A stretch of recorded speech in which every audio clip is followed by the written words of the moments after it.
What is the identity of your church?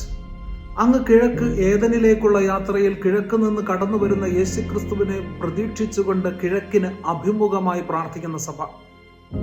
ഉദ്ധിതനായ ക്രിസ്തുവിൽ അടങ്ങിയിരിക്കുന്ന ജീവന്റെ സമൃദ്ധിയെ ഉൾക്കൊണ്ടുകൊണ്ട് പുളിപ്പുള്ള അപ്പത്തെ വിശുദ്ധ കുർബാനയായി കാഴ്ചയർപ്പിക്കുന്ന സഭ. മാനസാന്തരപ്പെടുവിൻ, സ്വർഗരാജ്യം സമീപിച്ചിരിക്കുന്നു എന്ന ക്രിസ്തു വചനത്തെ ഹൃദയത്തിൽ പേറിക്കൊണ്ട് അനുതാപത്തിന്റെ അടയാളമായ കറുത്ത വസ്ത്രം ധരിച്ച പുരോഹിതന്മാർ പുരോഹിത ശുശ്രൂഷ അനുഷ്ഠിക്കുന്ന സഭ. ഹെബ്രായർ 12:1 പറയുന്ന ആ സാക്ഷികളുടെ വലിയ കൂട്ടത്തെ ഉൾക്കൊണ്ടുകൊണ്ട് ദേവാലയത്തിന്റെ ചുമരുകൾ മുഴുവൻ വിശുദ്ധന്മാരുടെ ചിത്രങ്ങൾ കൊണ്ട് അലങ്കരിച്ചിരിക്കുന്ന സഭ.